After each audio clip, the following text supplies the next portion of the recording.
You coined the phrase bond vigilantes. And are the vigilantes back? I think they are. They're certainly saddling up. Look, usually the bond market is driven by inflation expectations, and what everybody expects the Fed to do about inflation.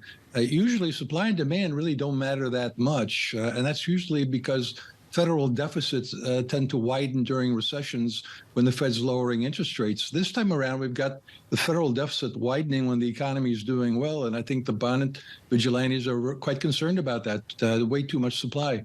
How much of this bond move is a threat, a headwind to your bullish equity call, Ed?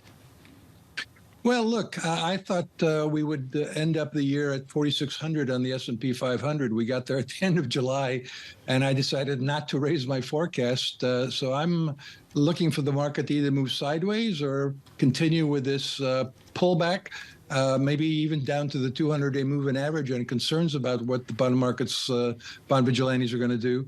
But then I think by year end, we'll still end up around 4,600. Next year, I'm looking for 5,400, but I think in the short term here, it's why the market has been down since really the end of July.